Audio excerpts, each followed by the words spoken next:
Priscilla straightened with pride as she gave Al's back a hard slap. I told you, I am free to pick whomever I please. Al yelped a loud, dry ahan, audible to all as she continued. To begin with, my keen eyes allowed me to discern that he is a physical wonder, far more than a collection of dim-witted louts overconfident in their muscle-bound arms. And more than that, only he boasted an escape from Wallachia and a birth beyond the great waterfalls. Priscilla briskly concluded her tale, loudly stomping with a high heel as all eyes fell upon her. And so, I selected Al to be my vassal. It is providence that my selection of Al and my path to become king shall both shine in accordance with my glory. She did not bear even the smallest molecule of doubt or hesitation. She was so full of confidence it was frightening. You say that heaven has chosen you? But of course, after all, nothing happens in this world that does not benefit me. Furthermore, wert is I, who is worthy of becoming king, and no other. You need only bow before me and serve. Everyone was agape at her insolent declaration. The only one unaffected by her haughtiness was the man who called the girl his master. Princess, what's your basis for all that? 'Tis very simple. Serving me means siding with the winner. You may have anything you desire, I allow it. But I shall not permit you to serve anyone else. That is all. Priscilla brushed her orange hair back, raising her hand in a lofty wave toward the heavens. It was a gesture that meant, I have said all that there is to say. With that, she turned her back to the council of elders on the dais and walked away. Before turning his back to follow, her knight looked up at the dais and said, You might not like how she says it, but Princess is on the money. If she wants something, so long as she doesn't change her mind, she gets it. That's because the heavens themselves have chosen Priscilla. I'm sure you've heard how the old, Mr. Life's lands have bounced back lately. Al sent a meaningful look in Marcus's direction. We have already confirmed this for ourselves. Following the passing of Mr. Lifeburial, Lady Priscilla took control of policy within his lands, resulting in the region's unprecedented prosperity. Well, don't mistake that as us working hard for the sake of everyone else or something, okay? Princess guesses are always on the mark like she's a natural. She's just right about everything, no ifs, ands, or buts. Well, if you're under Princess, you can do whatever you want. If you're gonna bet on the winning horse, I think it's best to do it sooner rather than later, though. It was as if both master and servant, so full of confidence, had forgotten their humility back in their mother's wombs. When they returned to their place among the candidates, the tension in the air relaxed as a matter of course. A cross-dressing guy and pretty girl combo, a rich widow, and a guy from another world. This is totally genre-breaking stuff here. As Subaru murmured, the royal selection ceremony continued on. The next person called by Marcus was the girl with violet hair. Next, then, is Lady Anastasia and her knight, Sir Julius Juculius. Come forward. The girl reacted elegantly, but Priscilla had left vestiges of feverish agitation hovering over the chamber. That was when Julius lifted a hand up to the sky and swung it downward. The dry crackle echoed, forcing an inescapable change in the atmosphere. To this generous deed, Anastasia said, Thank you kindly. Smiling pleasantly as she advanced. Julius stood at her side. Thus, the most conventional-looking master and servant advanced to the fore. Faced with the next royal candidate, Subaru cleared his thoughts and focused ahead once more. Anastasia smiled warmly. If y'all expect me to be as intense as those last two, I'm in a bit of a bind. I doubt you'd want me to come on too strong. So I guess my gimmick is that I don't have one. Her demeanor and pleasant smile relaxed some of the tension in the room. Now then, I, Anastasia Hoshin, will speak for a spell. I hope you'll forgive my indiscretion, since I'm an outsider in all. Julius stroked the front of his hair in an unnecessarily polished motion to draw attention to himself. I am Lady Anastasia's knight, Julius Juculius. Please be gentle with her. I finally reasoned that the talk about her gimmick was a high-level joke, but what I couldn't get out of my head was the contrast of Anastasia's accent. Apparently, I wasn't the only one who noticed as Miklatov asked, With that peculiar accent? Are you a native of Kararagi, then? Exactly. I was born in Kararagi, to the lowest class in the League of Free Trading Cities. Miklatov's eyes narrowed slightly at that.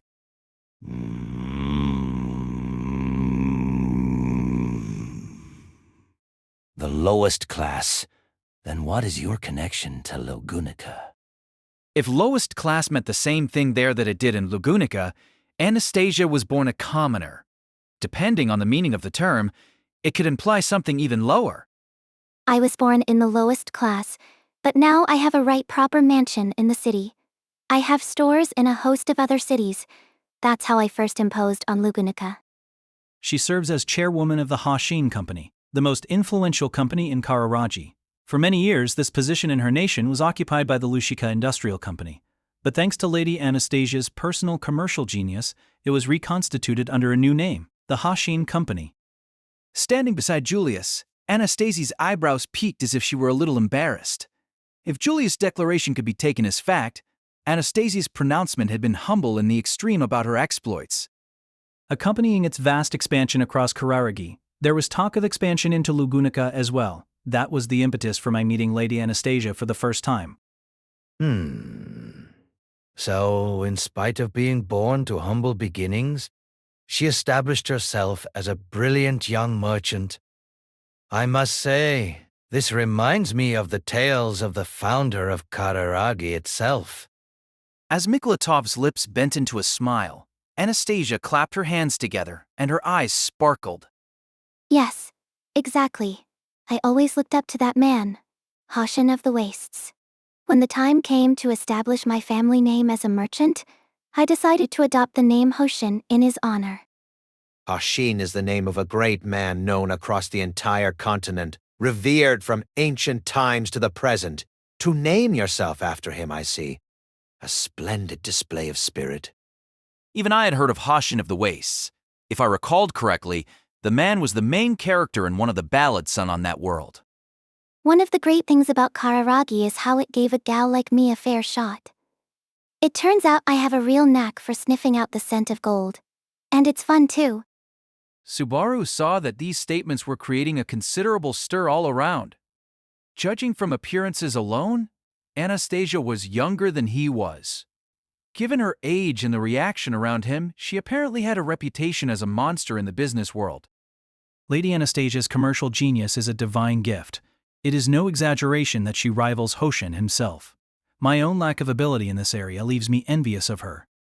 Julius's rhetorical flourish drew a generous nod from Miklatov. My, she must be quite something indeed for the finest of knights to boast of her so. But I, unable to accept that last sentence, asked the man beside me. Did I hear wrong? Did he just call him the finest of knights? Reinhard replied to Subaru's question, matter-of-factly. That is what they call him. Among the knights of the royal guard of the kingdom of Lugunica, Julius is second only to Marcus, captain of the guard. There is a vice-captain, but it is a ceremonial position that exists in name only, so it's best to think of it as vacant.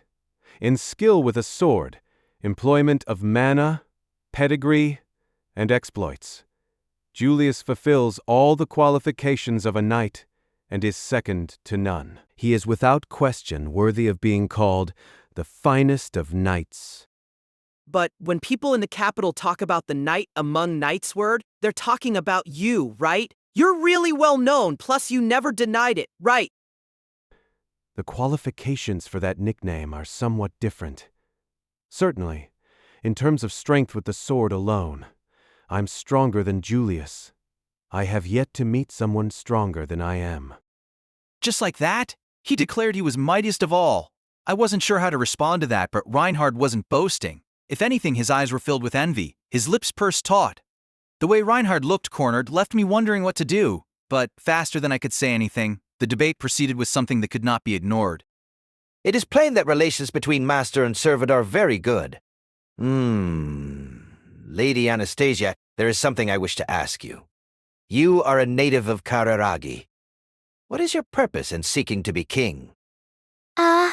So my birthplace really bothers you, doesn't it? It was a natural subject to raise. Nations existed in this world too, meaning that borders existed between states and peoples. Subaru didn't know how high the barriers were, but even in a state of emergency, the throne of your own kingdom was not something to hand to a visitor from another nation lightly.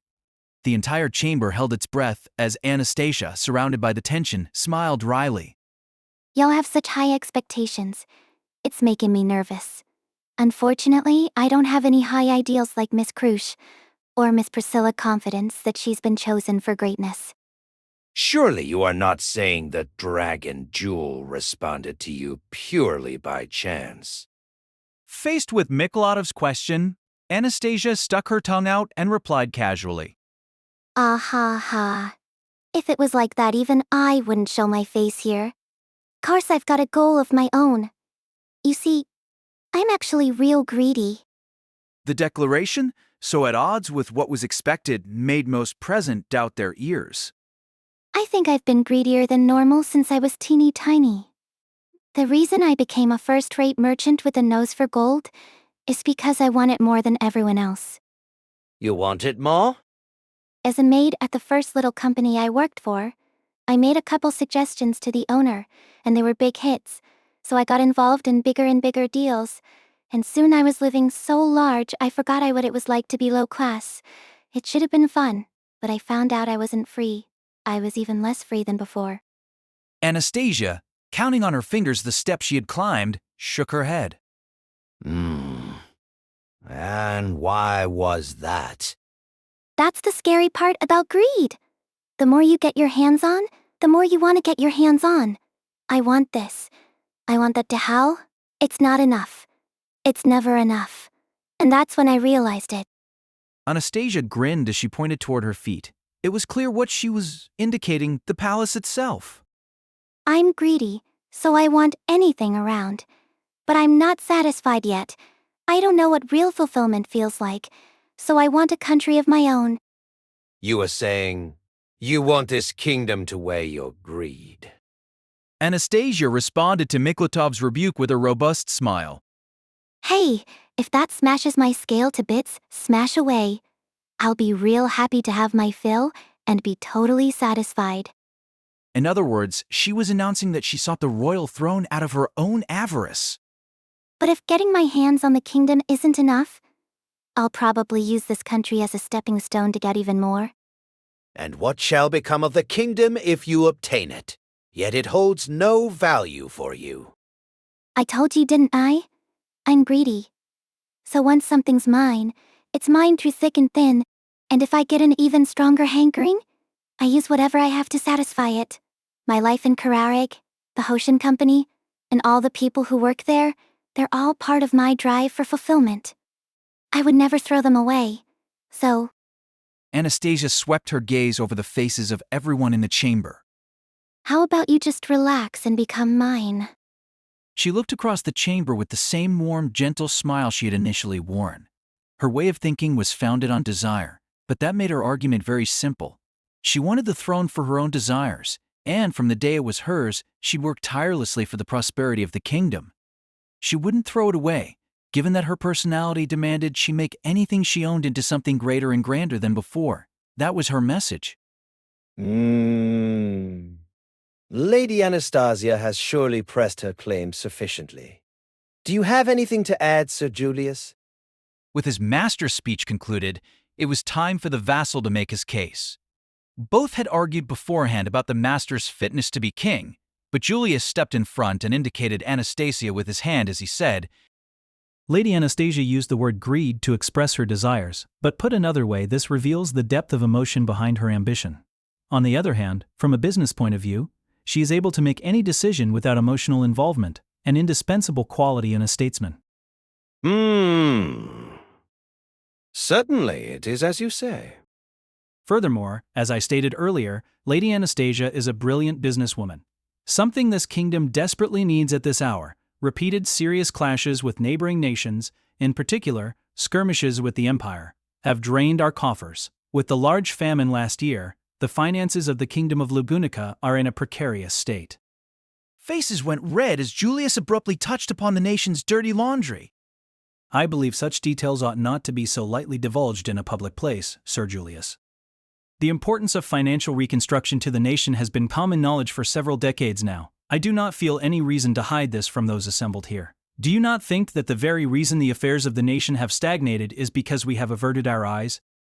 ReZero by Tappy Nadatsuki, produced by Sixtail Novel with Arttail AI. If you are interested in creating your own audiobook like this, Visit Artail AI and claim free premium with code Artail. So a mere knight speaks to us about political affairs beyond his purview? That's right. These affairs will affect the House of Euculius very little. Even if we avert our eyes, it surely will be nothing irreversible for my generation. However, even if my house will emerge unscathed, I cannot ignore the matter of the throne I serve falling into distress. With veins bulging from the foreheads of the Council of Elders, Julius looked back at Anastasia. However, the Hoshin Company has connected us to the extreme prosperity enjoyed in Kararagi, bringing a fresh wind to Lugunica. I have seen for myself that Lady Anastasia is worthy to be king if we continue along this path. What can you call this, if not fate? Perhaps Julius had been overcome by fervor, for his tenor rose and his words quickened.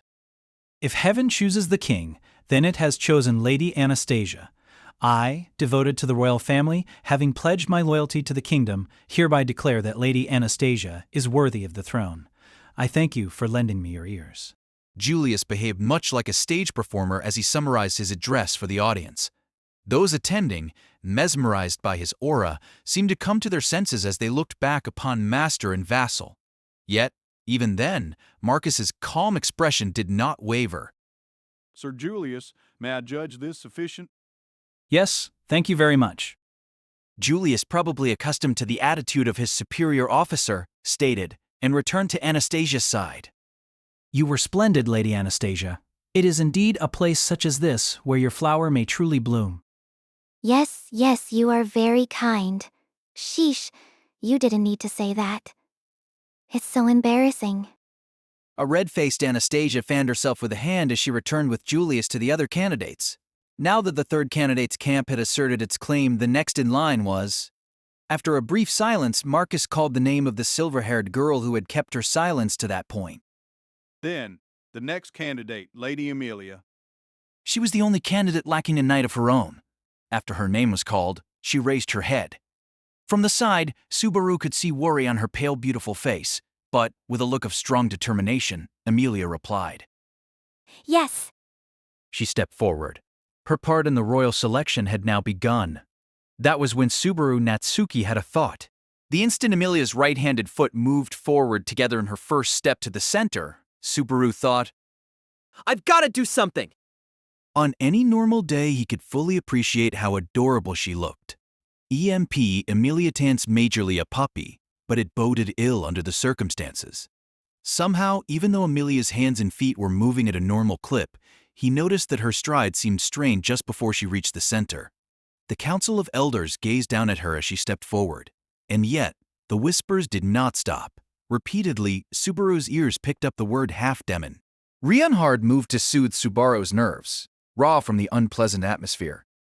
It's all right, Subaru. You need not worry. Don't read my thoughts like that. Am I an open book here? Foul words are overcome by seeing a person's qualities before your very eyes. Believe in Lady Emilia. But Subaru should have been the one to assert this. Having Reinhard say them to him left a nameless disappointment in his chest. Following Reinhard's statement, the chit-chat receded like the tide as if to prove him right. Rosewall had advanced to stand by Emilia's side. Seeing Rosewall next to Emilia, Marcus, the master of ceremonies, bowed his head with a weighty look. Then, Lady Emilia, and Lord Rosewall L. Mathers, if you please. Yes, yees. My following in the footsteps of all these knights, I feel so terribly out of place. He prodded Emilia with an "am I?" Of course he earned no reaction. A normal response may have been too much to hope for given her tension from moments before. Rosewall's insensitivity rubbed Subaru's nerves even rawer. But he instantly set even those strong feelings aside a moment later. After all, Members of the Council of Elders, it is my pleasure to meet you for the first time. My name is Emilia. I have no family name. Please, simply call me Emilia. her name, spoken with a voice clear as a bell, seemed to engrave itself upon the very hearts of all present. Her voice did not quaver, and she gazed forward, steady and strong. Subaru had to wonder where all that anxiety from a moment ago had gone. Emilia stating her name before the Council of Elders was not to be outmatched by the other candidates whatsoever. And I am the humble man nominating Lady Emilia Rosewall L. Mathers, bearing the rank of Marquis. We are grateful for the Council of Elders' valuable time. So she is nominated, not by the Knights of the Royal Guard, but by the court magician. I would very much like to hear the details of why this is so. Miklodov gave Emilia a penetrating once-over. To Roswell, he continued, Please provide us details about the candidate Lady Emilia, including her lineage. Understood. First, though I believe all present are well aware, I shall begin with the circumstances of Lady Emilia's birth. As you can see from her lovely silver hair, her skin so pale, one can nearly see through her violet eyes that seem to capture the very soul, and her voice like a silver bell, one echoing unforgettably in the ears, even in one's dreams. As you well know, these enchanting qualities are proof that elven blood flows through Lady Emilia's veins. A bald old man sitting among the Council of Elders interrupted Rosewell's explanation. And the other half of her blood is human. In other words, she is a half-elf. A vein bulged on the large-framed old man's forehead, hatred in his eyes shooting through Emilia as he spat out. How dare you! Have you no shame bringing this silver-haired half-dim in filth before the royal throne? Mr. Bordeaux, your words go too far. Mr. Miklatov, do you not understand?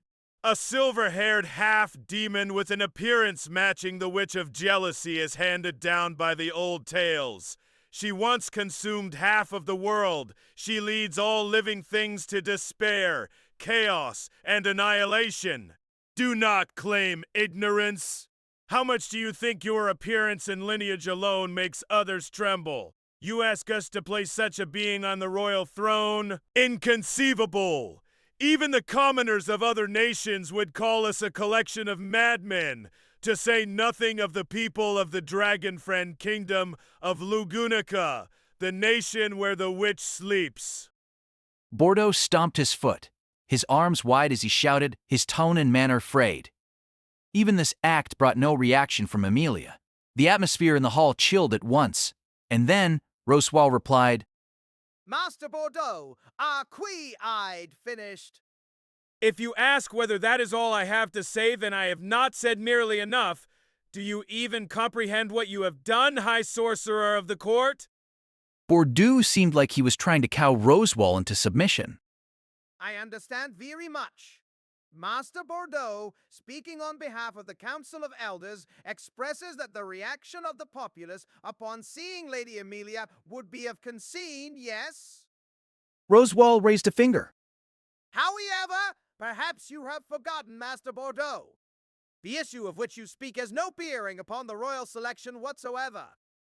What do you mean? Rosewell lowered his voice as he looked up at the Council of Elders. If I may, it is precisely as Lady Priscilla stated at the beginning. Even if as a mere formality there are 5 candidates, so the royal selection may begin. And if it begins, one need merely see it through, yes? In other words, you are saying that what is important is that the Dragon Jewel chose Lady Emilia, and that her actual suitability to succeed as monarch is irrelevant? Though it might be a cruder way to put it, think of her as a stalking horse.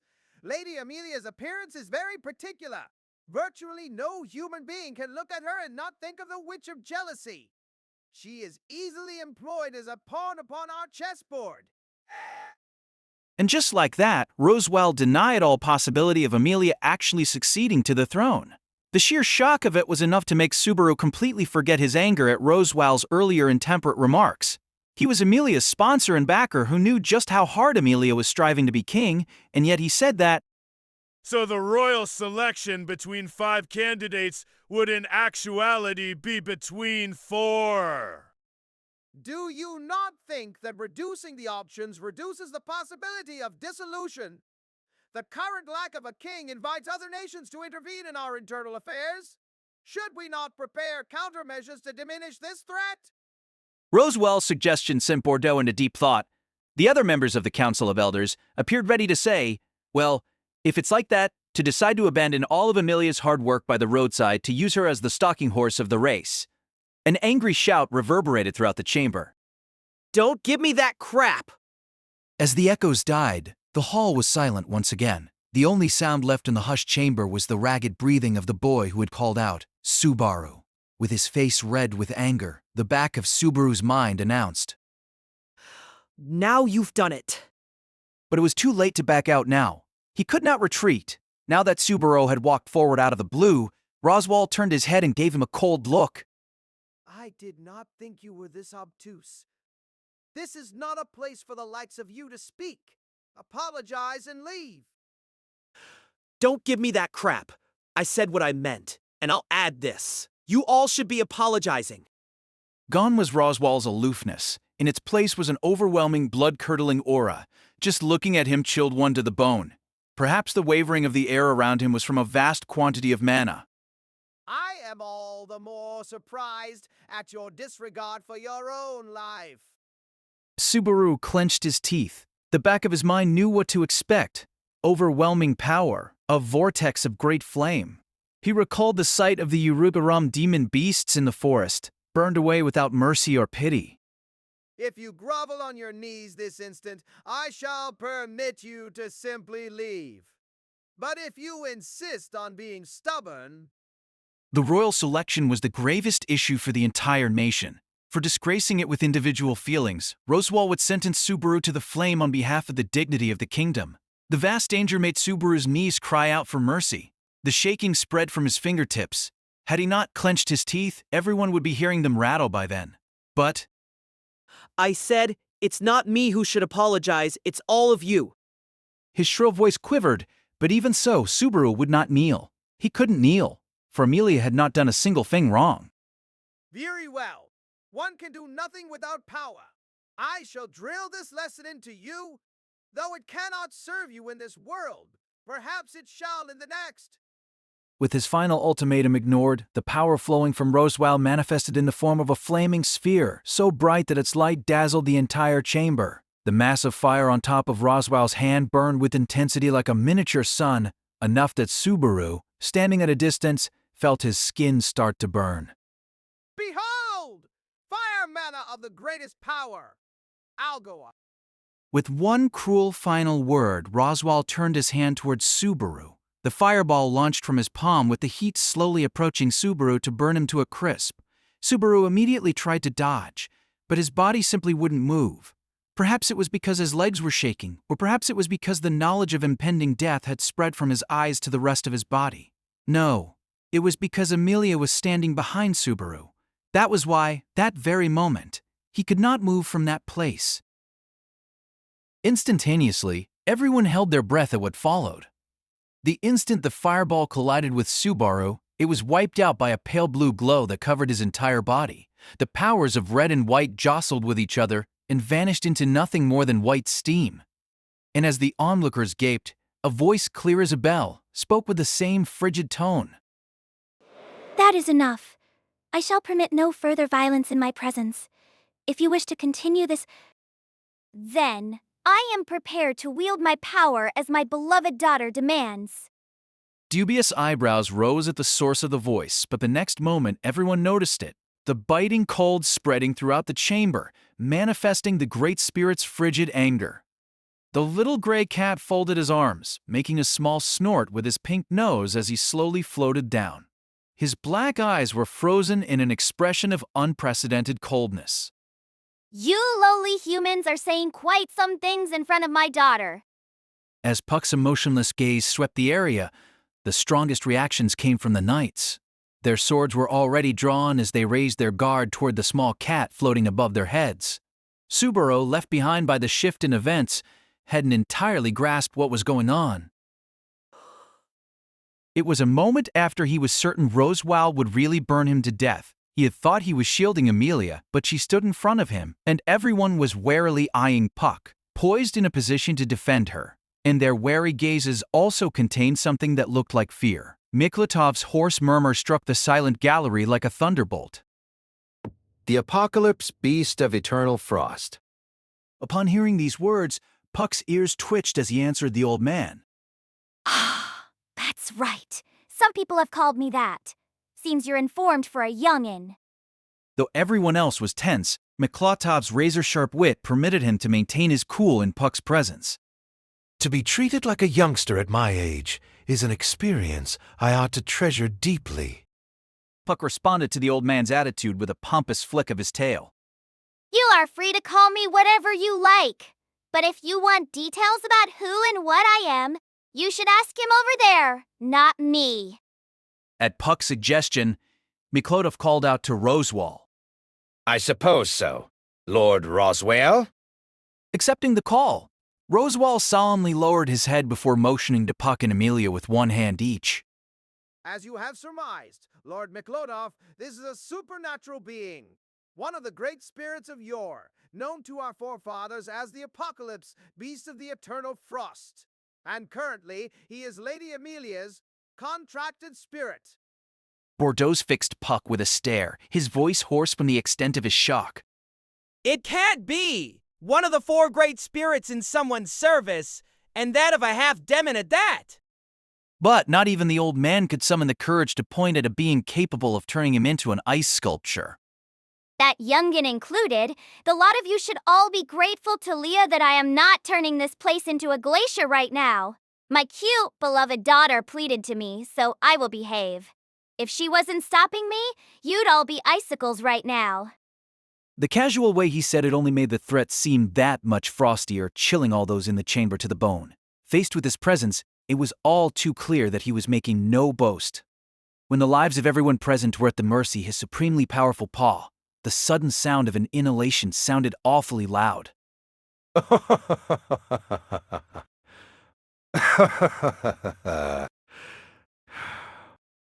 The sight of Miklatov jubilantly slapping his thighs seemed enormously out of place. Even my heart skipped a beat. Allow me to call this a most amusing presentation. Miklatov's words caused Puck to drop his expression and shrug his shoulders. We're busted. See, Roswall, I told you it wasn't good to overdo things. That instant, the cold enveloping the chamber vanished. Amid the bewildered onlookers, Roswell lightly smacked his own forehead. Oh, Maya! And I had such confidence. It is so dispiring. Dumb! What in the world are you talking about? It seemed only Puck, Roswell, and Miklatov were in on this elaborate joke. Roswell finally shifted his gaze to the bewildered Bordeaux and said, To put it simply, this exchange was the speech from Lady Emilia's camp.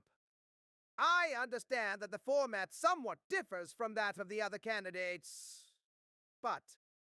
Under Miklatov's gaze, Roswell raised both hands in a show of surrender. Subaru stomped on the floor, glaring at Roswell as the latter adopted his familiar, clownish expression once more. So you're saying this was all a performance to show everyone Puck's power and pound into them that he can do more than this? Is that it? As Subaru shouted the explanation, it was Bordeaux who had the strongest sense of being had. That was acting, you say? Then all this was a farce from start to finish. Roswall! Damn you, what do you think this place is? Puck began with an apology. Yes. Of course you're upset. I apologize. I deeply apologize. Forgive me. Sorry, my bad. But everything I said was the truth. The last part, though, made Bordeaux's heart beat louder. The little cat circled around the old man and added, The reason I'm not freezing you right now is Emilia's benevolence. Don't forget that. Puck's voice was tranquil, yet somehow threatening. Bordeaux rebutted with an old man's stubbornness. And now you make threats. These words and this show of force convey, do as I say or you shall be an icicle. If this is not blackmail, what is?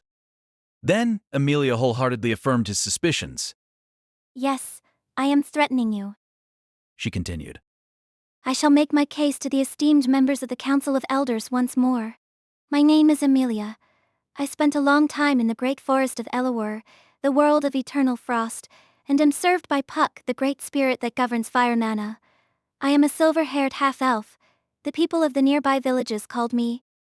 Emilia paused, surveying the faces of the Council of Elders on the dais. The freezing witch, born in the frozen forest. Witch! At that word, the atmosphere in the chambers shifted. Everyone's mouth snapped shut, unable to speak, all save one, Miklotov, who was apparently made of sterner stuff than the rest. You displayed your power, and now you state your demands. Truly, this is the way of a witch. Then, what does the freezing witch seek in threatening us so? I have but a single demand. I simply want fair treatment. Fair. Fair. I understand I am regarded with prejudice, both for being a half-elf and a witch, but even so, I completely reject that this should rob me of this possibility. And so, you desire to be treated fairly as a candidate for the royal selection? No doubt her memories were filled with the inexpressible malice she had experienced on a daily basis. Surely being persecuted because of the circumstances of her birth had not occurred only once or twice. Fairness is an exceedingly valuable thing to me. That is the only thing I demand of you, to be treated impartially. In turn, I shall do nothing unjust, such as use my contracted spirit as a shield with which to usurp the royal throne. That was surely one option available to Emilia, but she did not choose it, instead opting for a situation that, if anything, put her at a handicap. After all, as she explained, Compared to the other candidates, I am inexperienced and lacking in too many areas. There is a mountain of things I do not know, and that I must study. Even so, I believe my effort to reach my goal is no less than that of any other. Subaru had seen for himself how Emilia took her studies at the mansion very seriously. That was why he knew the truth behind her assertion more than anyone else present. He couldn't hide his shaking. It was strange how his throat was so dry, yet his eyes stung, ready to shed tears. He desperately held back from bawling his eyes out. I do not know if my efforts are worthy of the throne, but my desire to make my efforts equal to the task is genuine.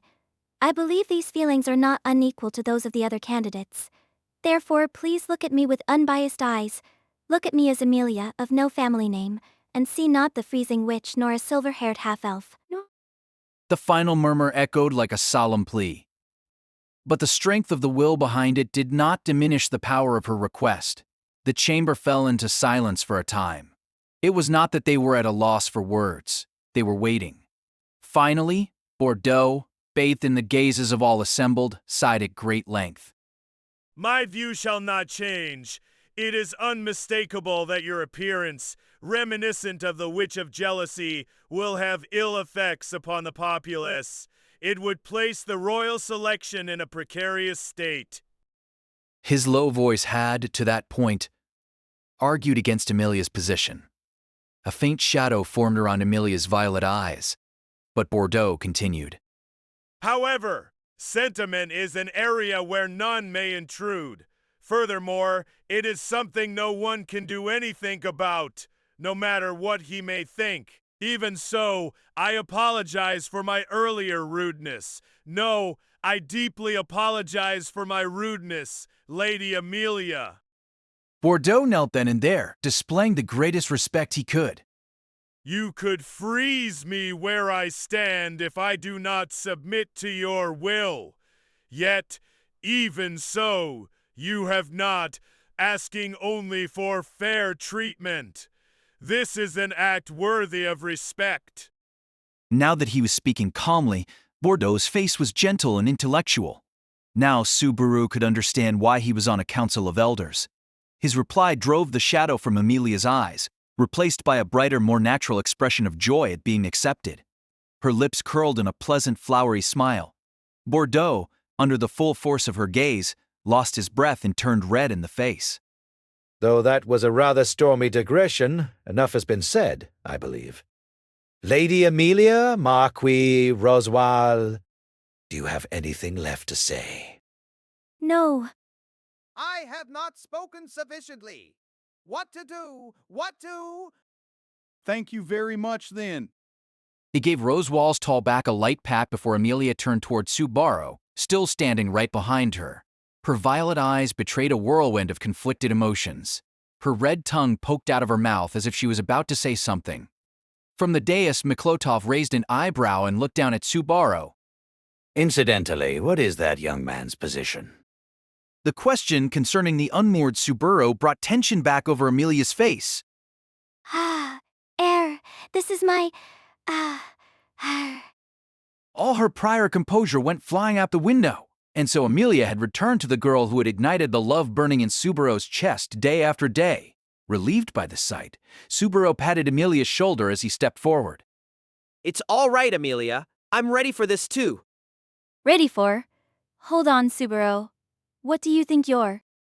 As she called from behind, Subaru boldly stepped forward. Beneath the gazes of the Council of Elders, up on the dais, the boy grit his teeth and briskly raised his head. As he had learned by observation, Subaru bowed on one knee like the knights had and opened his mouth, his heart racing as he spoke with the highest respect he could muster. Pleasure to meet you, members of the Council of Elders. First, I'd like to apologize for the late introduction. My name is Subaru Natsuki, a servant at Roswell Manor and knight of the royal candidate, Lady Emilia. Subaru, feeling the weight of the hall's silence upon him, grit his teeth to beat back the tension. I am extremely pleased to make your acquaintance. The out-of-place Subaru had joined the battle to clearly define his own place in the world. He felt the temperature drop even colder than when Puck had appeared. Subaru Natsuki had shrugged off Emilia's efforts to stop him and declared himself her knight. When Subaru made his announcement, the hall became bereft of sound, replaced by a thick, unpleasant cloud. Seeing the conflicted gazes of onlookers, Subaru realized that something was going deeply, unexpectedly awry as Miklotov asked. A knight? Are you Marquis Roswell? Who is this?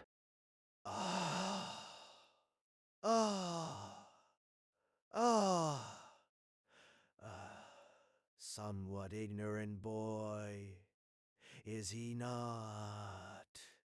This is a poor showing, even for him. Indeed, what is the status of Lady Emilia's actual knight? Unlike the other candidates, Lady Emilia currently lacks a knight that she can place her trust in. That is most certainly a matter of concern. However, that does not mean simply anyone can be a knight of someone who may become king someday.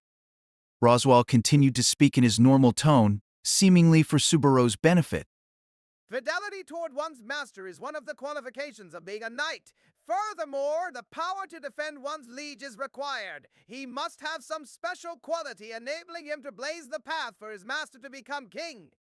If he does not, then...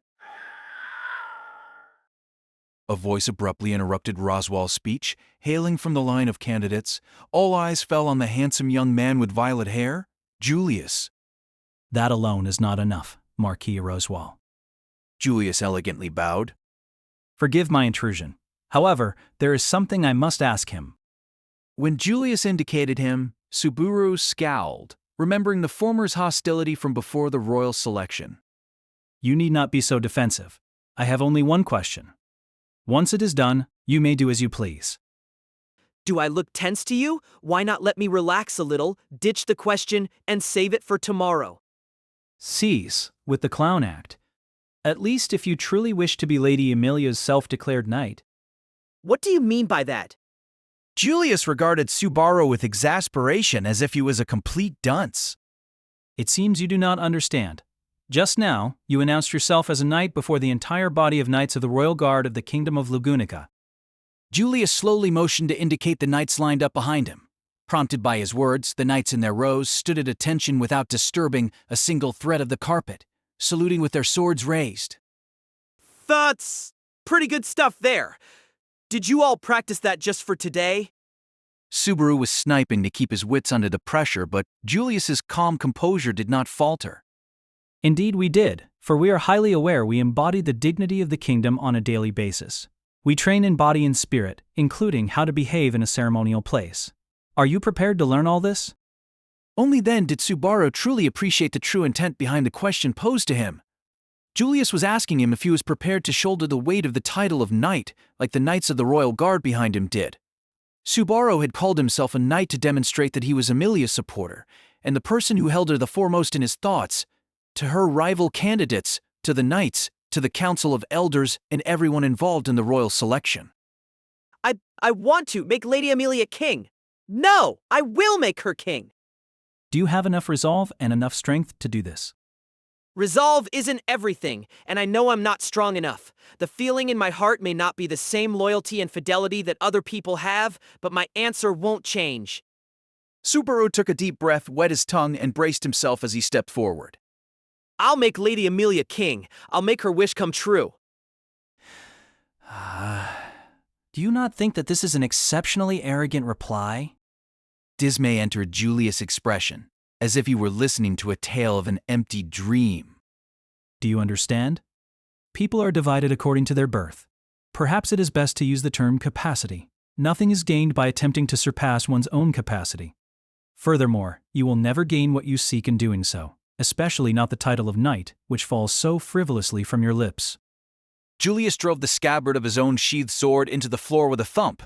On cue, the knights assembled behind him produced the same sound a moment later. The hard, heavy echo displayed that he had all the knights behind him.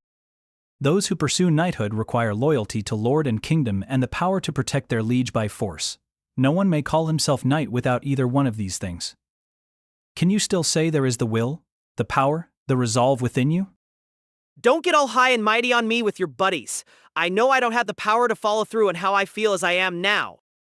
You say that you accept your current lack of power? I see. That is a precious thought. If you had not acknowledged your weakness, I might have been forced to reduce myself to your disgraceful level.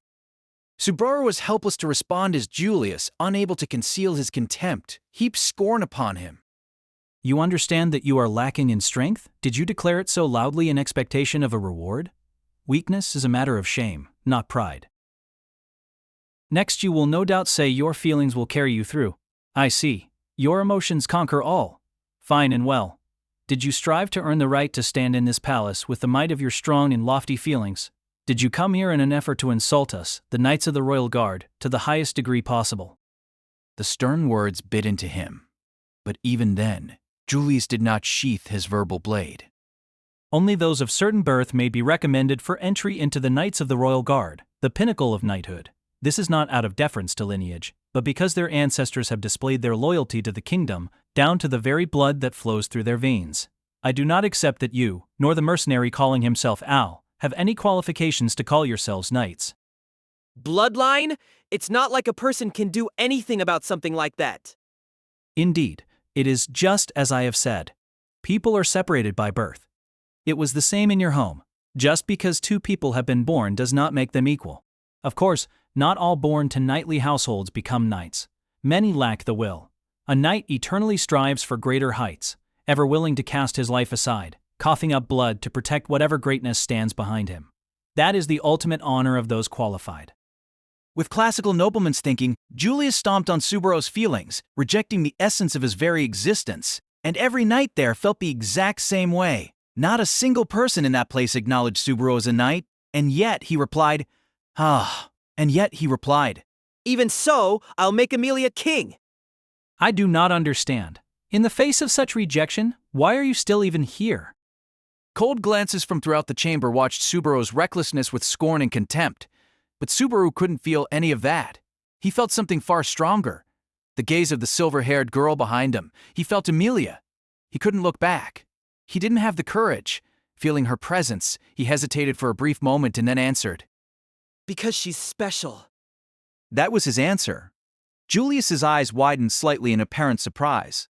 However, the surge of emotion was immediately concealed when his face calmed again. You are obstinate. I accept that you have a reason for standing here regardless of whether you are qualified or not. In that case, I have nothing more to say to you. Julius turned his back to Subaru as if he was returning to the line of candidates. But his very first step halted, and his head alone turned back toward Subaru. However, do not think that I accept you as a knight or ever will. What do you? I understand that you esteem her enough that you wish to protect her. However, your thoughts are, no, it would be ugly to elaborate deeply upon it. Julius shook his head, pitying Subaru. A man who brings such an expression to the one he wishes to stand beside is not a knight. Subaru's thoughts shifted behind him. Everything felt cold. He wondered what kind of look was on Emilia's face. He was too frightened to find out. That was why the next thing out of Subaru's quivering lips was a transparent attempt to get in the last word. You're saying that whether you can be a knight or not is settled from birth.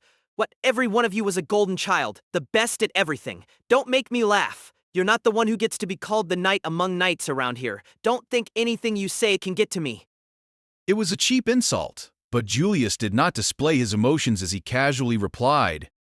Subaru Natsuki, you said? You should know that speaking such cheap insults to others diminishes not only your own worth, but damages the worth of everyone around you. Subaru Natsuki, there is no beauty in it. And so, Julius summarized Subaru's words and actions to date, rejecting them and him in one fell swoop. That single remark made Subaru realize that he and his own conduct had hit rock bottom. The candidates gave Subaru blank stares. Behind the dignified Julius, many of the knights seethed with resentment at Subaru's rude statement.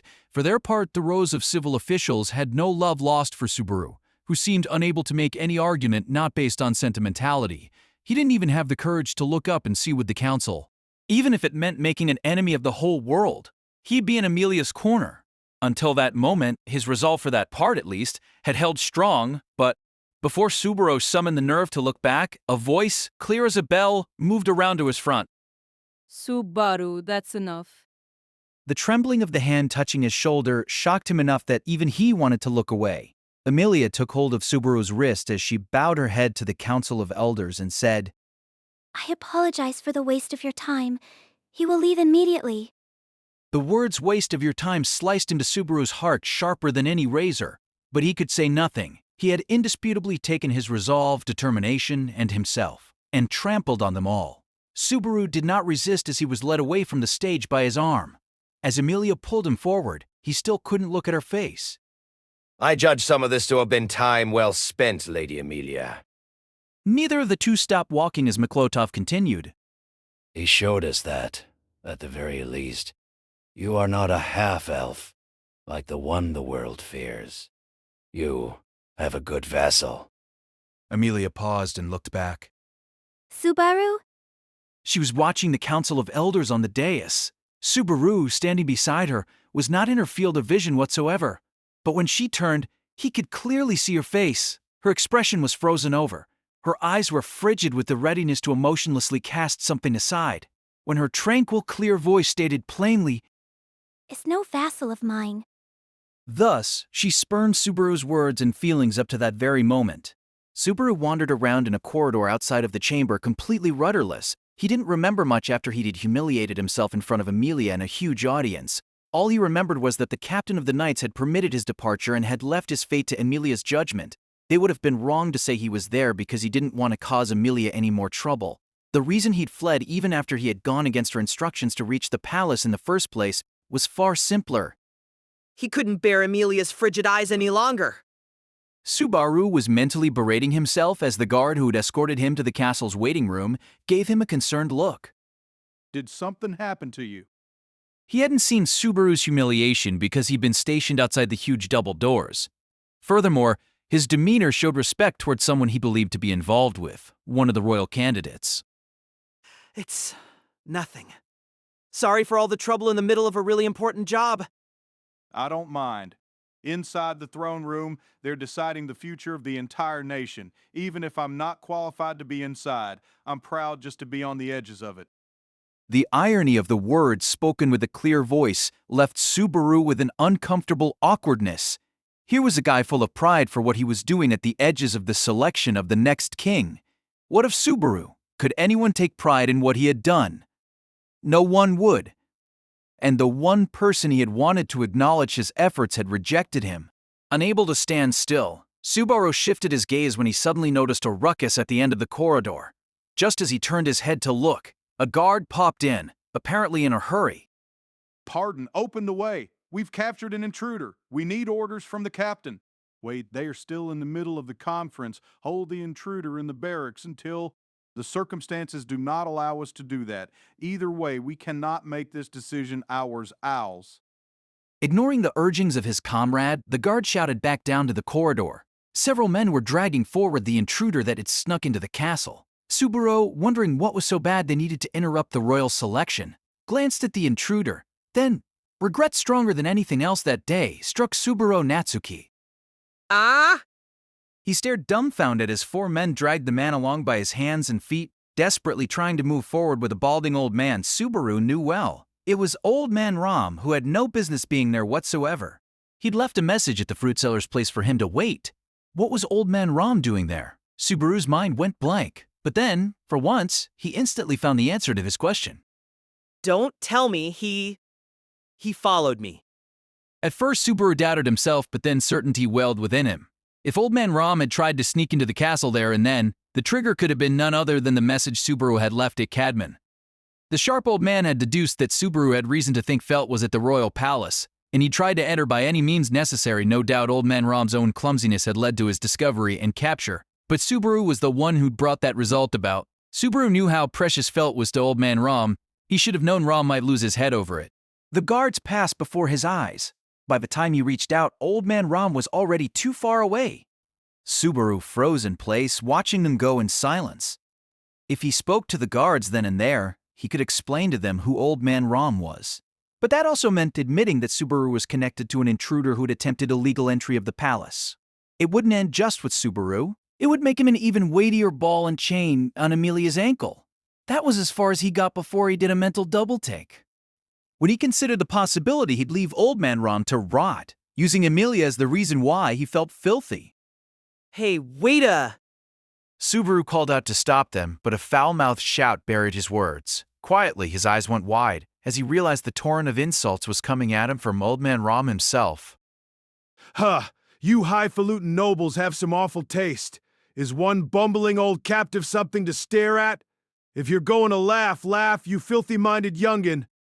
Old Man Ram, watching Subaru holding his breath, made a disgusting grimace with his bruised face. If you want to stare, take a good hard look at this dirty old man from the slums.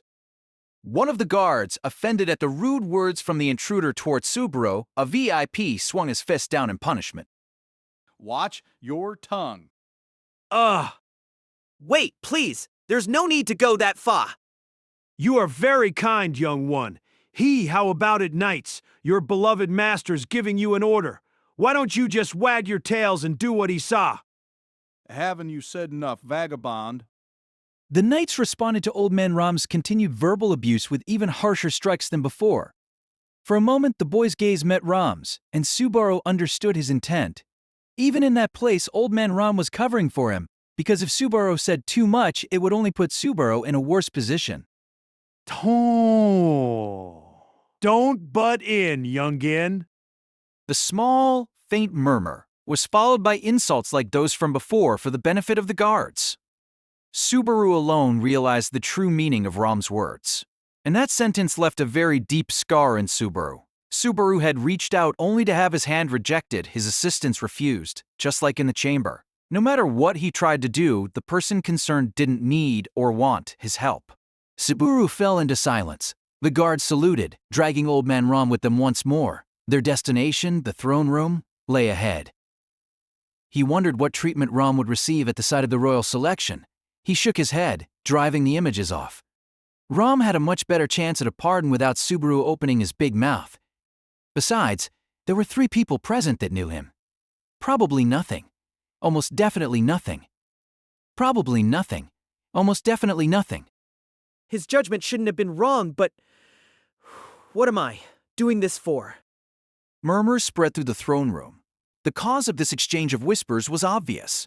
The uproar had begun when Marcus, receiving a report from the guards, dragged a vagabond who had infiltrated the castle into the throne room. At first, many doubted the judgment of the captain of the guard, but one look at the intruder made numerous participants understand the reason for his decision, and then... I told you, let Old Man Ram go. That's all I'm asking. Unfortunately, I cannot comply. In the center of the chamber, a tense deadlock continued, with Felt and Marcus squared off against each other. A vein bulged on Felt's forehead at the way Marcus dismissed her demand. Reinhard raised his voice in an attempt to mediate. Captain, I believe that explanation is insuffi. But Marcus rebuffed his intervention. Silence, Renard. I understand you wish to support the master you have sworn your sword to, but her acceptance of your sword is premised on her willingness to become your king. During the proceedings of this conference for the royal selection, Lady Felt publicly announced she has no intention of participating in the selection process. Abandoning her qualifications means abandoning any right she might have to give commands to us Knights of the Royal Guard. Do you understand? Marcus laid out the logic of his refusal to comply with Felt's demand. His words brought a scowl to the former thief's face as she furiously clawed at her own blonde hair.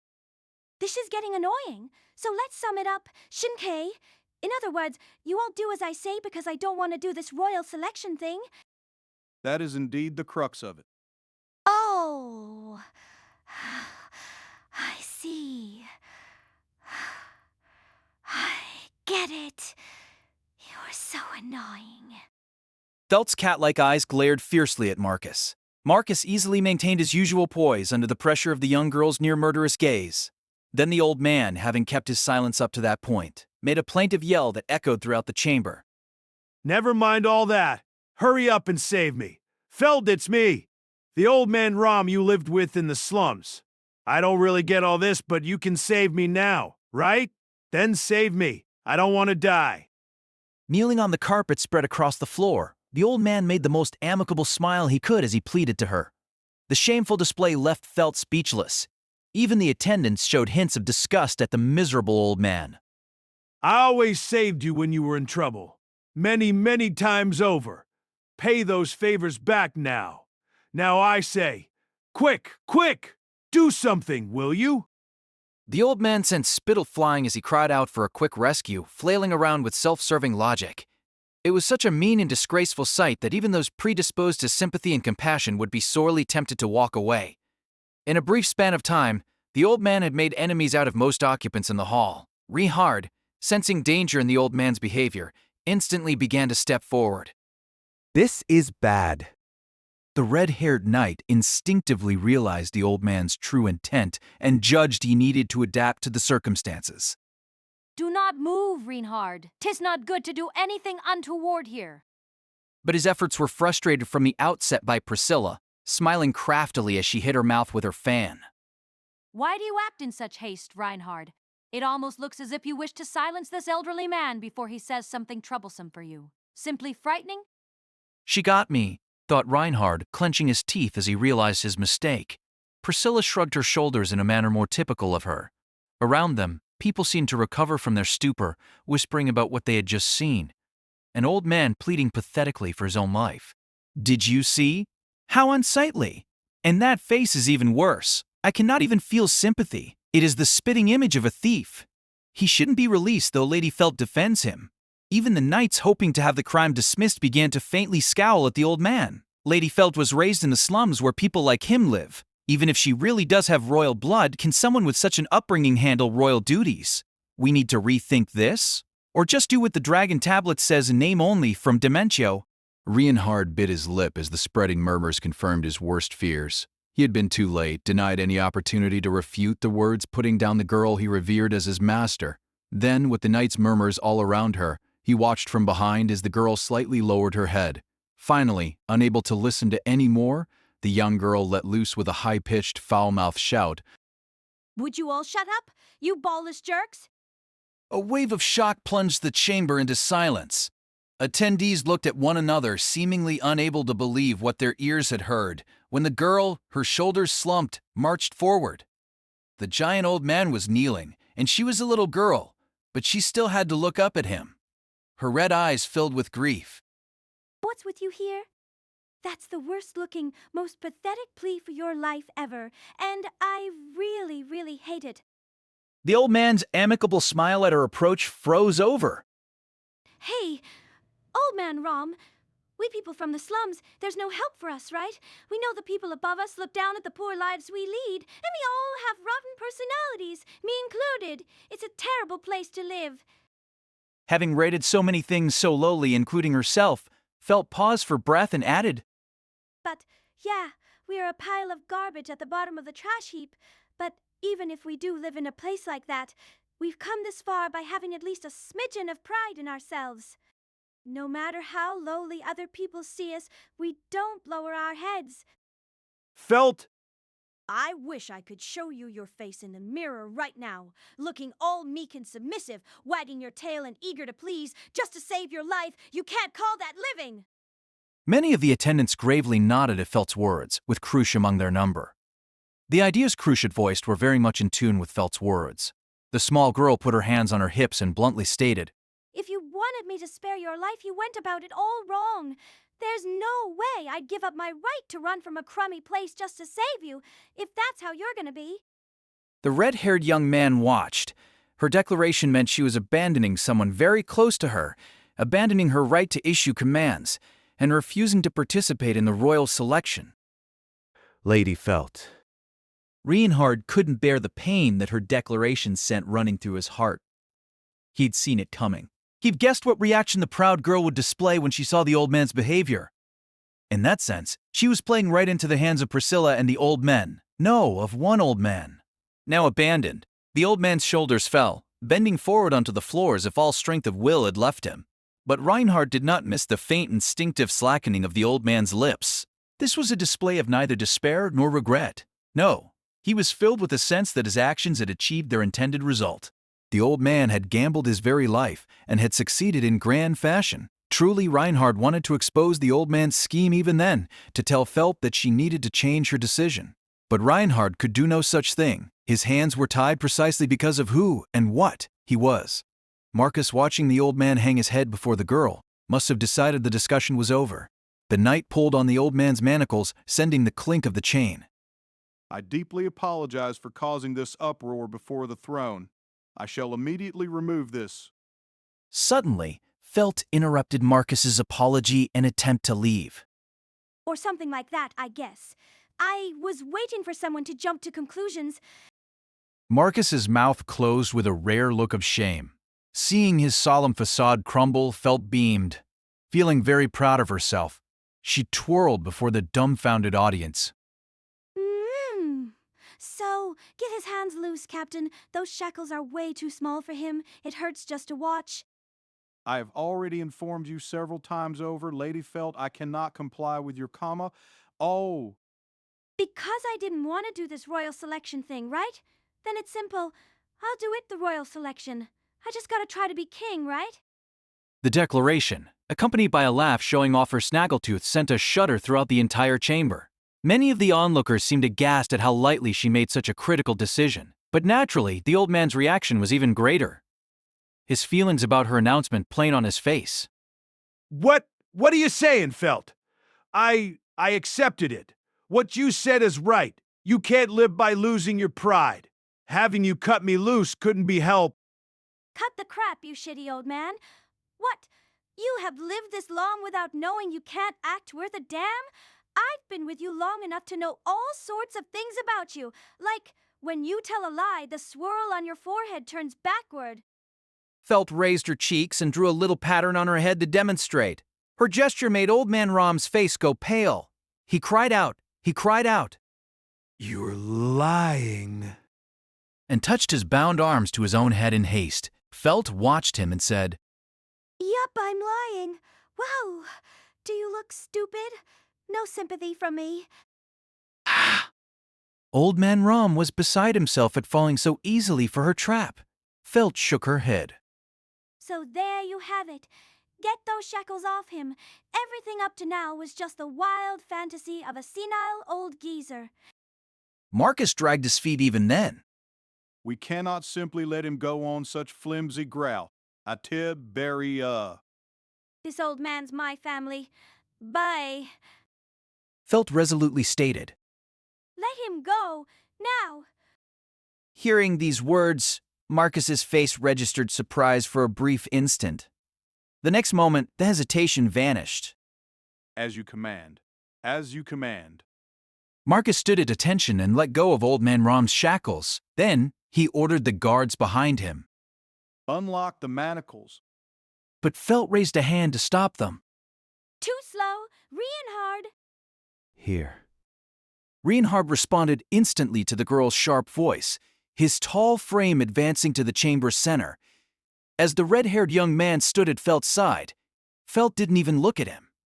Instead, she crossed her arms and motioned with her chin. Do it. It was the world's shortest command. Yes, my lady. Reinhard raised a hand up to the sky, fingers straight, slicing down through the air like a knife. The old man's wrists were bound by metal shackles, but the knight's hand sliced through them as if they were paper. The manacles, cut clean in two, slid off as if they melted, falling to the floor. A high-pitched clink echoed in the chamber. In a true sense, this sound announced this was the moment the two had become lord and vassal. So this all went the way you wanted, didn't it? Not at all. This was guided by the hand of fate. Fate again. What? Are you a slave to fate? No, I am, more than anything, your knight, Lady Felt. Felt seemed to yield in the face of his unrelenting support as she murmured. You're no fun. Old man Ram was still prostrate as the two bantered right in front of him. Why? Felt. I wanted you to... I have a pretty good idea why you said all that embarrassing stuff and what you were after. You saw how I hated being here so much. I couldn't stand it, right? So you thought you'd give me a helpful nudge. If you understand that, then why? When the old man tried to pose the question, Felt broke into an awkward laugh. What, you think I can sneak back into the city after abandoning my own family? There's no way I could be that shameless. When old man Ram heard these words, his face broke into an expression different from bitterness. He turned his back to her, rubbing an arm over his face to hide it. I've lost, and all because... Old man Ram looked up to the heavens, his hoarse voice quivering with chagrin and something powerful and inexpressible. I raised her too well. Ram's plaintive cry about how he had raised the girl resounded in the hall. Miklotov, perhaps moved by the lament, cleared his throat, seeking to clear the air in the process. Well then, Lady Felt, Sir Reinhard, may I conclude that you both intend to participate in the royal selection? Sure, go ahead. Yes, as my lady wills it. Felt's behavior was insolent to the end, with Reinhard following her. The lenient sage let the incongruity pass without comment, quietly replying, "Understood," as he nodded. He continued. Oh, there have been some minor uproars. I judge that all the preliminaries have concluded. Lady Felt, do you have anything else to add? Surely he thought it proper to give Felt the same chance to give a speech that the other candidates had received. She answered the prompt with a, and thought about it a bit. One thing, then. Landing on a proposal. Felt raised a finger and looked up, bathed in gazes from the dais. Her red eyes flared as they surveyed the faces of those assembled. Finally, she took a deep breath and smiled buoyantly as she swept one hand toward the Council of Elders. I hate nobles. She kept that smile on her face as she pointed at the Knights of the Royal Guard with her other hand. I hate knights. Then, with both arms still spread wide, she said, with a spectacular smile and maximum venom. I hate this kingdom. She continued. I hate all of you in this room. I hate the structure you built. I hate every little thing here. That's why I think I'll break it all. How about it? Felt inclined her head. For a single moment, her behavior brought time itself to a halt. Then, the chamber exploded. What is she saying? This is where the king is selected, and she says she'll destroy the nation. What have we spent all this time for? Felt blew off the vociferous, angry shouts of the onlookers all at once. Oh, where's all your high and mighty talk now? What about that proud history? Now look, when I become king, I'm breaking all of it. I'm smacking down the lot of you knuckleheads who still can't see the floor crumbling underneath. You all need a breath of fresh air. The speech of the bright-faced girl threw the hall into chaos like never before. Miklotov, listening to the proclamation that was reckless without precedent, nodded generously, his expression unchanged as he glanced at the knight standing beside the girl. Your lord is quite a feisty one. Having heard her words, what do you think of them? Truth be told, I believe Lady Felt's wishes are, unfortunately, still in the realm of fantasy. Hey, you!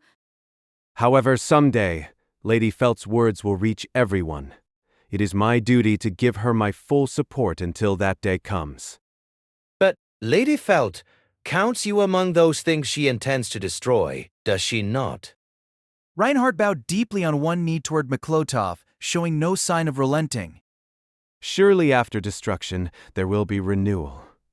If she will have me, I have no greater desire than to be at her side during that time. Felt furiously scratched at her hair as she watched his chivalrous profile. So in the end, which one are you, my ally or my enemy here? Your ally. Yours. And yours alone. Fine, then. I'll put you to good use. With her acceptance, the final candidate for the royal selection declared them lord and vassal. Miklotov dipped his head as he gazed at the radiant row of royal candidates. Finally, all the candidates have been assembled. I ask the Council of Elders, do we have a consensus? As Miklotov closed his eyes, the atmosphere around him shifted. The old man's voice carried the power of a strong will. My brethren, I ask for your consent to announce that this royal selection shall begin with the 5 candidates assembled to date. By the authority of the Council of Elders, I assent.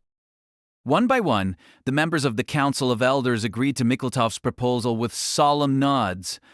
Listening to them until the end, Miklotov finally rose from his seat, walking beside the empty throne before opening his eyes. Then, I shall announce the rules for the royal selection. Krush Karsten, Lord of the House of Karsten. Krush's foremost knight, the Blue Knight, Felix Argyle.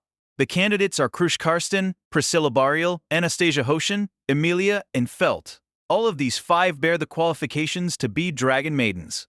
Priscilla Bariel, the Bloody Bride. The mercenary Al, one-armed wanderer from another world. The day shall be 1 month prior to the Dragon Friends ceremony in 3 years, renewing the pact with the dragon. The young company president from a foreign nation, Anastasia Hoshin. Anastasia's foremost knight, the finest of knights, Julius Juculius. The selection shall be made according to the guidance of the dragon via the radiance of the dragon jewels and the combined will of the nation's people. Felt of the lost royal bloodline, unconfirmed. Felt's foremost knight, Reinhard van Estrella, the Sword Saint. Until the appointed day, all candidates for the throne shall work to uphold their own lands in the kingdom to the greatest possible extent. The silver-haired half-elf Emilia, the freezing witch, and absent from that place, her self-declared knight, Subaru Natsuki. With the minimum conditions fulfilled, I hereby announce the royal selection has begun. Miklotov's great shout filled the chamber with an incredible fervor. No one spoke, but they all were unable to contain their heartfelt cries. Miklotov, feeling the waves of excitement rolling against him, straightened from his stoop and declared, Let the royal selection commence. Subaru learned of how the tale had proceeded in his absence thanks to Reinhard and Ferris, who had shown up together in the castle's waiting room. And so the meowgnificent royal selection began. Ferris concluded. Subaru, you're going to serve as Lady Emilia's knight, huh? Good luck to both of us. Ferris wrapped up his summary, but the sarcastic twist of the knife at the end was very sharp indeed. He'd been in the chamber from start to finish. Surely he knew quite well what kind of mental state Subaru was in. But Subaru had no time to pay the jab any heed. The royal selection details were crucial, but at that moment, there was an issue Subaru had to find out about even more than that. Seeing how Subaru was too timid to properly ask, Reinhard answered his unspoken question. The old man is unharmed. His safe release has been secured through Lady Felt's kindness.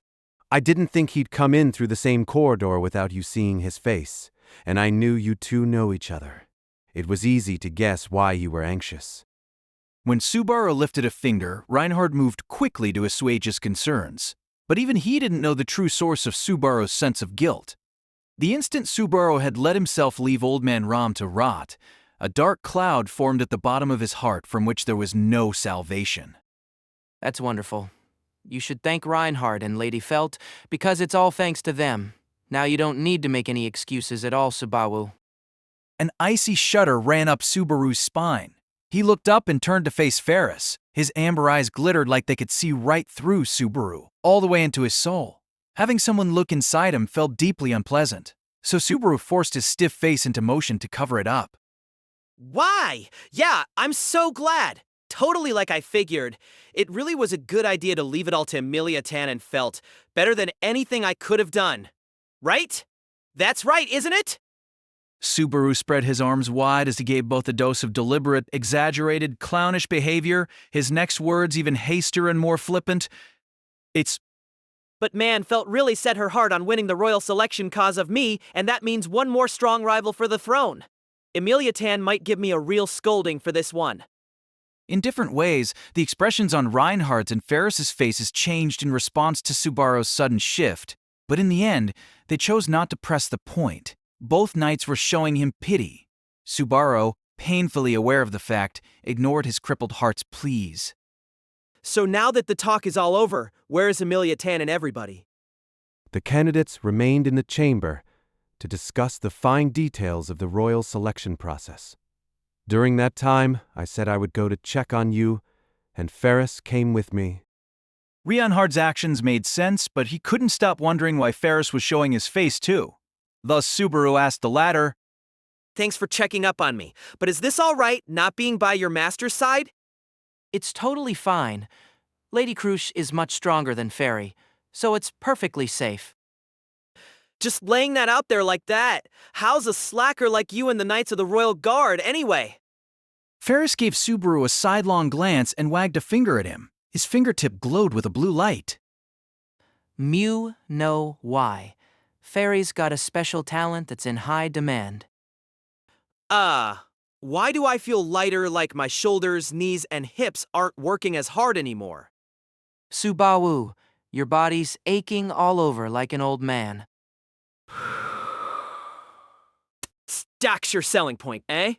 Right, I heard you're a really good water mana user. In the first place, the reason Subaru was allowed to go with Emilia to the capital was to improve the poor physical condition he was in. The one who was supposed to heal him was none other than the cat-eared man before his eyes. Reinhardt replied to Subaru's comment, saying, The words really good do not suffice, Subaru. It is fairer to call Ferris the greatest master of watertight magic on the continent. It is not for nothing that he bears the title of Blue, standing at the pinnacle of those who share his magical affinity despite his young age. Reinhardt's praise prompted Ferris to push his chest out, displaying not the slightest shred of modesty. Meow. The title came from all Fairies fans. Given that he really was a healer as good as his title, Subaru saw his numerous admirers in a new light. It really put into perspective that this person was treating him. Subaru's tone was heavy and pained as he arrived at the answer he'd expected. So Emilia Tan really did... So Lady Emilia indeed organized it. Reinhardt concluded. Subaru could only guess at the back and forth that arranged for his healing. That was why he couldn't stop the heavy melancholy rising deep in his heart. Asking Ferris in the Krush camp to treat his body meant relying on a political rival on the very eve of the royal selection. In other words, Subaru had been dead weight for Emilia again. Hey, why do I have to accept the treatment no matter what? Because she already paid. If Fairy doesn't heal you, Subaru, it'll mean Lady Emilia went through ripple all that effort for nothing. What's this payment? If it's just some object, you can hand it back. Risk... It's not an object. And once you know it, you can't give it back. So Fairy has to say no to your request, Subaru. Shot down at point-blank range, Subaru could only put a hand to his forehead and cradle his head. Even though Subaru didn't want to be a liability, it seemed that was all he had been to Emilia. He wanted to help her. That was Subaru's whole reason for being there. It was the one and only reason that gave his existence there any meaning. A tranquil voice echoed through the waiting room. The speaker was neither Reinhardt nor Ferris, but a man with refined features leaning against the open door. If you curse your own lack of strength so much, I believe you have one choice you can make. Subaru's face shut up like it had been slapped. What? Oh, it's you! Subaru scowled with resentment. Julius received his gaze with a calm, composed look. I would rather you did not make such a disagreeable expression. I did not expect a warm welcome, but letting your emotions get the better of you. The better of me? So what? It brings the character of those who stand with you into question. Strive to remember this. Ugh. Subaru's throat constricted with anger. It wasn't the words themselves, but the sensitive places they jabbed. He maintained his silence as Julius strode past him toward an open window. Now, I suppose you wanted to ask me what I am doing here. The knight turned his back, surveying the grounds beyond the palace, narrowing his eyes as a breeze blew. Naturally, I came to see you. I would like you to accompany me for a brief time. How about it? Julius asked with a wave of his hand. The man's sharp gaze even then implied this was not some friendly suggestion. Just so you know, I'd never say yes to something like that, not knowing the place or what it's for, even on 1 hour's sleep. The place is the parade square. The objective, yes. In response to Subaru's seemingly casual but extremely biting words, Julius looked down in apparent thought. Then, with an arrogant smile, he spoke with as much venom as Subaru had. How about teaching you a lesson or two about reality? Some 10 minutes after that precariously sarcastic exchange, Subaru was standing atop tightly packed, sandy soil. They'd moved from the waiting room of the castle to the knight's garrison adjacent to the castle.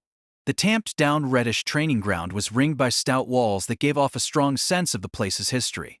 The area was perhaps half the size of a high school campus, providing plenty of space for running around and crossing swords.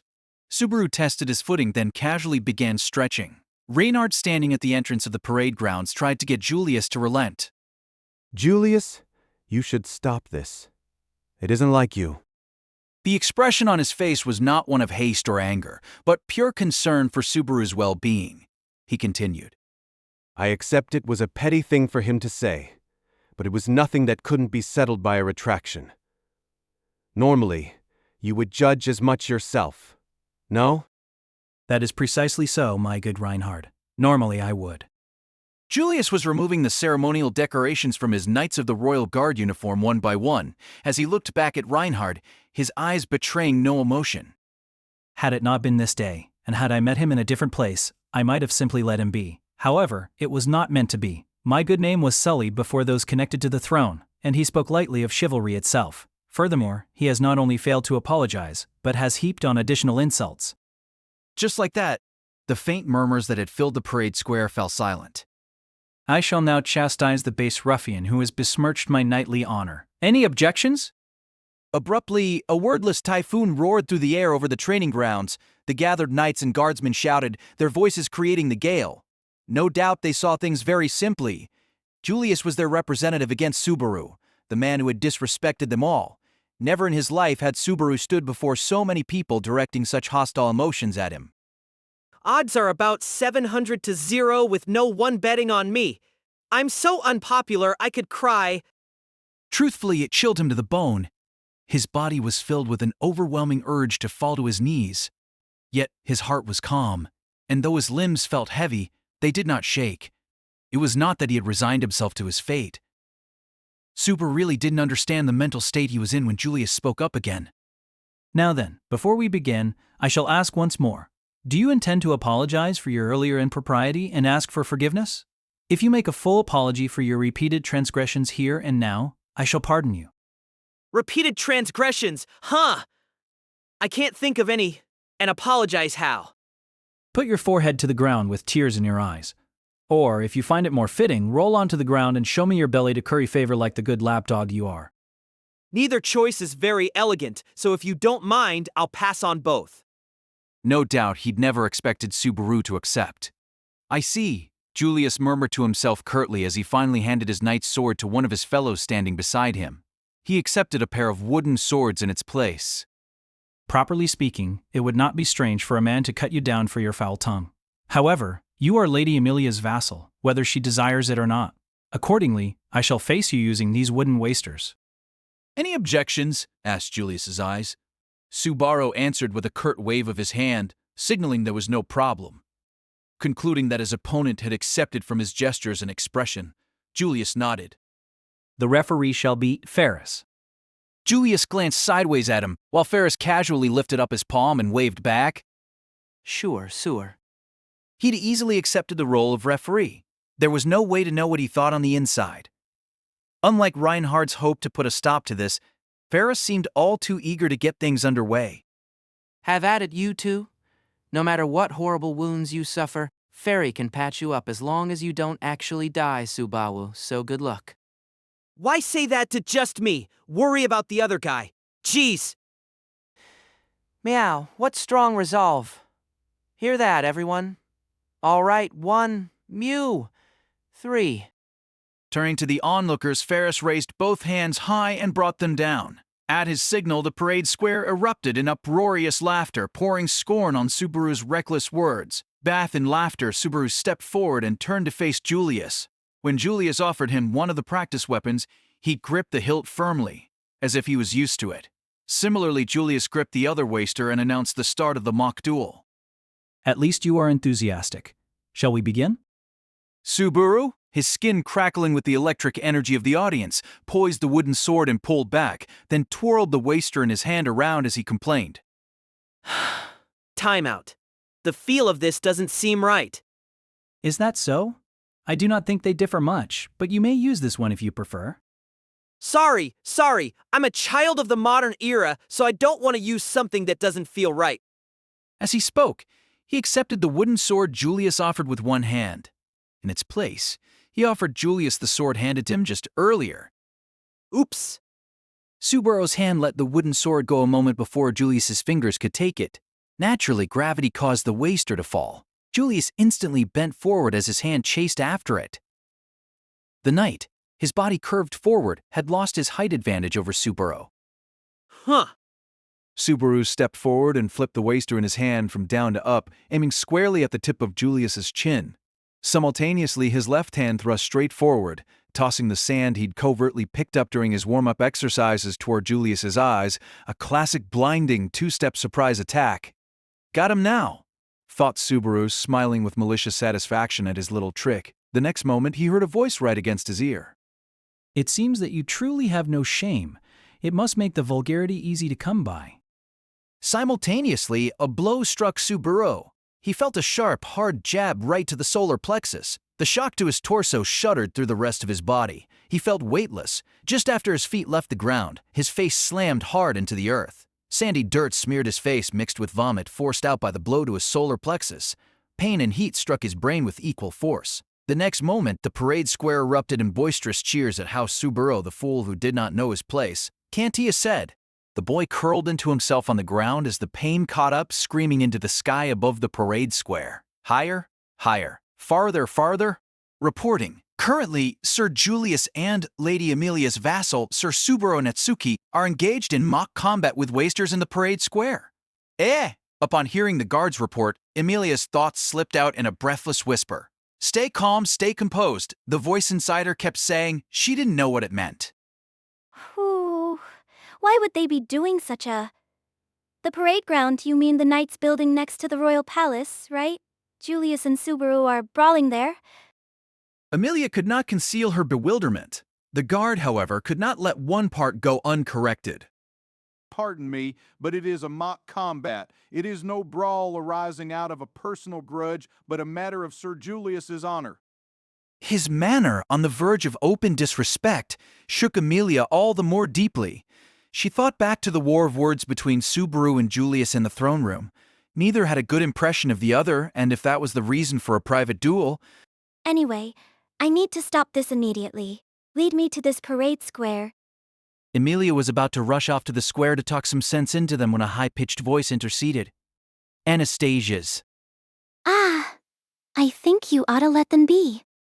When Emilia turned, she saw that Anastasia had raised a hand, gathering attention on her. Having moved from the throne room to a conference room, the candidates were seated, with their associates at their side.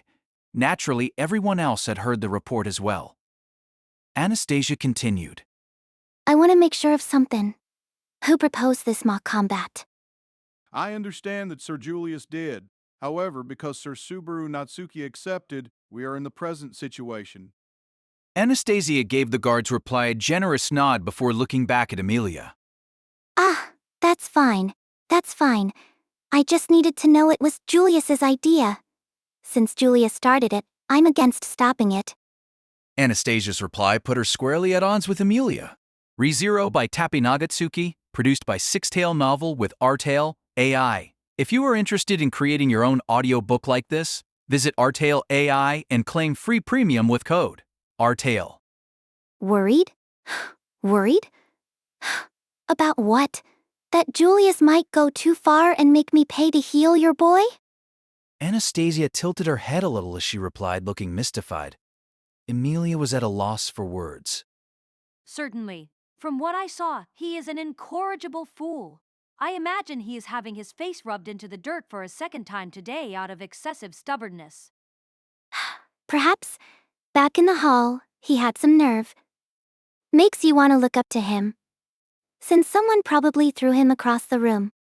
The ill-natured smiles the two were trading left Emilia unable to believe her eyes, her voice quivering. Don't you have anything else to say? But only adding to her shock, Krush broke her silence and announced her own opposition to Emilia's view. If Emilia's vassal had requested a duel, I would agree that it is correct to stop them. However, since it is Sir Julius who requested it, and Emilia's vassal who accepted, I believe stopping them is a mistake. Why? I mean, Subaru isn't my... If you do not understand, no explanation shall suffice. Besides, though his temper was quick, this is a necessary thing. Krush cut Emilia off with a strong tone that did not allow further discussion. Krush, too, had taken a hard stance that Emilia should not get involved. The stalled conversation brought a sour expression to Felt's face before she raised her voice in annoyance.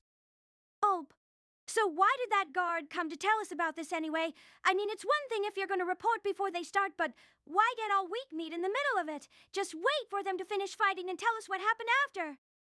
Felt's question, posed with arms crossed and a bad attitude, made the soldier's face visibly blanch. Marcus, sensing from his demeanor that something was amiss, stepped in front of his subordinate and broke his silence. Report. I have come to request orders because the mock duel between Sir Julius and Sir Subaru Natsuki is excessively one-sided. What do you mean, one-sided?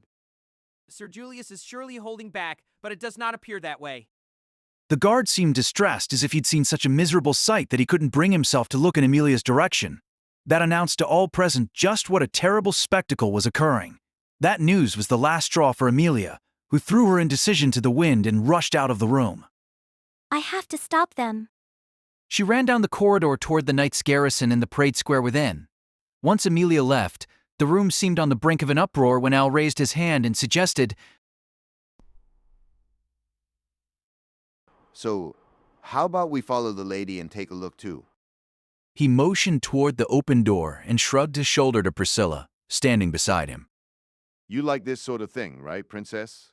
Watching a ferocious beast toy with a weak critter. Priscilla lightly turned her back away from him as her charming laughter shook her bountiful breasts. Do not cast aspersions upon me with your petty delusions, Al. Well, I do enjoy it. Very well. I wanted a break from this dreadfully long-winded talk anyway. Looking down upon a variety of fools and laughing at them is good for the soul. The haggard guard broke out in an icy sweat as Priscilla thrust the tip of her fan toward him. Lead us to this parade square. I command it. Blood from Subaru's head wound seeped into his eyes. He raggedly wiped at them to clear his red-tinged vision. He'd already lost count of how many times he'd been knocked to the ground. His left eye was already swollen shut. He tasted too much blood to tell if it was just his lip, or if the inside of his mouth was cut, too. He didn't really feel the pain. He wasn't sure if the aching had become so great that he had grown numb, or if it was the adrenaline soaking his brain. It was probably a number of things, but what was driving the pain from Subaru's mind was pure anger sac. The strength of Subaru's spirit, so deviant from the norm, earned him exasperation from Julius, not praise. How about you finally acknowledge your own limitations? His handsome face was still untouched by a single speck of dust or a single drop of sweat as he calmly swayed the tip of the frayed wooden sword he had used to beat Subaru to a pulp. Surely by now, you are painfully aware of the difference between us and how grievously you insulted me by treating the word knight with such casual contempt. It was not an attempt to appeal to Subaru's heart, but to smash it to pieces. Julius was only pounding on Subaru to show him what being a knight meant. Subaru was only recklessly, stubbornly resisting the reality Julius was drilling into him. There was no room for anything to grow between them. And